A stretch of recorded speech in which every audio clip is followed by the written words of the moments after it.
This is Ashton Marcus. I'm with Broadway World, and I'm here with... J. Elijah Cho. Yeah, what did you do today? I just did my solo show, Mr. Yunioshi. Great. I hear you wrote and directed this also.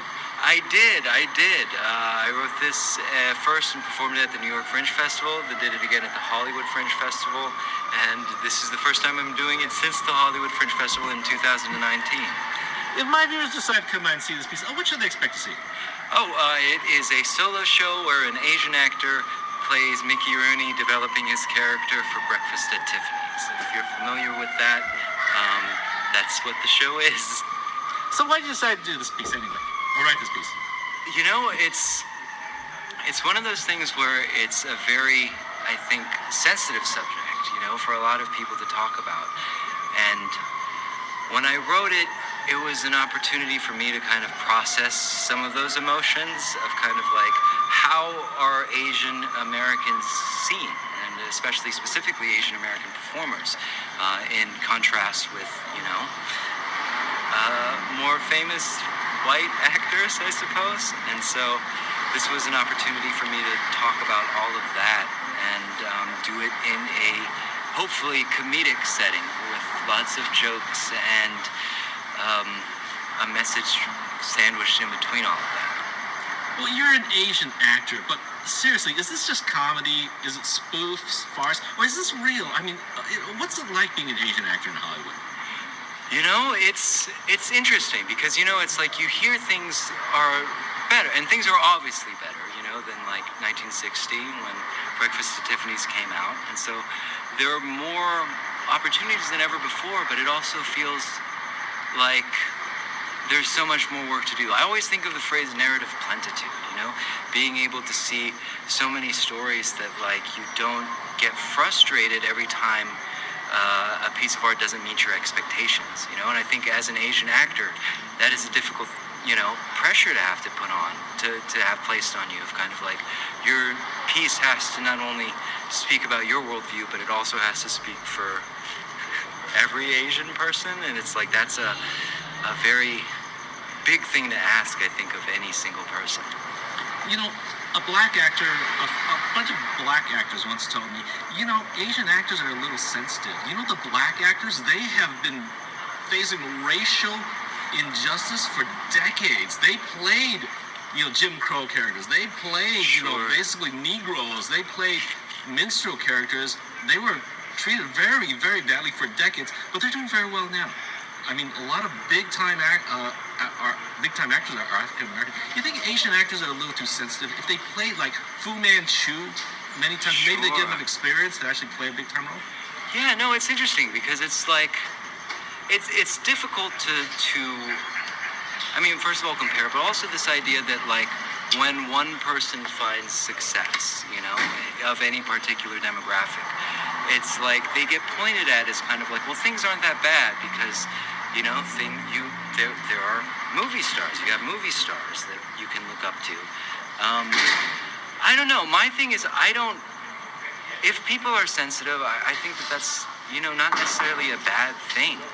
You know, I think that if you're feeling something, it's like, I don't ever want to be in a position that I'm like, well, don't feel what you're feeling. I think that there are tools available to you sort of process that, you know, to help you process it. And I think that if you're limited in what you think you can do, it can be very frustrating. And I think that maybe that's the sensitivity that they talk about, which is kind of like, what else do I have to do to get the thing that I want, you know? Well, I personally loved your performance. I thought it was hilarious, but actually I thought it actually showed a lot of your acting chops because you did a one-man show playing multiple characters. It was good comedic timing, but also very insightful and a very good, strong message. That makes me feel very happy that you felt that way. Yeah, it was always meant as a showcase. You know, I say that this is the show that I wish existed when I first started doing theater, because it's kind of like I could move to a new town, just be like, hey, I'm gonna do this show, please come out and see it, and you know, maybe cast me and stuff. And so to get to do it again after the Hollywood Fringe is just very exciting. And I'm so happy that those were very kind words. Thank you so much. Well, once again, love your performance, and thank you very much for being on the show. Thank you. Hi, I'm Ashton Marcus with Broadway World, and I'm here with... Ari Stidham. And what did you do tonight? I produced Mr. Yunioshi, written, directed, and performed by J. Elijah Cho. So, question, why did you decide to do this piece? Wow. Well, it really started with John. John's been doing the show. J. Elijah Cho, Jonathan, has been doing the show since 2016. It was the first time he did it at the New York Fringe, and then he brought it back in 2019. I think both times he was able to get the scholarship at the Fringe, but he brought it back in 2019 in Los Angeles. So that's when I first got wind of it, but I didn't see it until during the pandemic in 2020 when Jonathan and I met.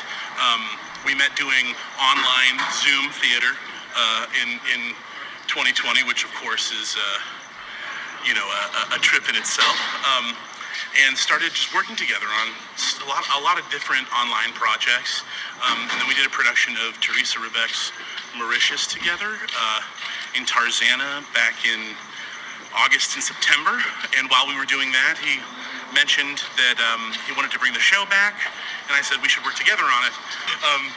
So yeah, we decided we should work together on it, and it's been super fruitful. The main thing that I get out of the show is that I believe that we can make change with the projects that we decide to do as producers. Clearly I'm white, and it doesn't speak directly to my experience, but what my experience has been is one of the opportunity to provide opportunity to other performers and help them, get to the next level, whatever that may be. So working with John on other plays, and then seeing this play and seeing how poignant it is, how timely it is, even though it's about, something that happened in, I guess they shot it in 1960 and the movie was released in 61. It's still something I knew about, I was aware of, and definitely something that scholars have been talking about for a really long time, what Mickey Rooney did and how this movie is still like such a part of the zeitgeist. Is sort of a bummer because, you don't really want to watch that. Well, I really enjoyed this piece. I thought it was very insightful. I thought it was very sensitive. And I think you should be commended for actually producing a show like this. Thank you. I appreciate that. I take that as a compliment, but I also, I'm not trying to sound like overnoble or anything like that.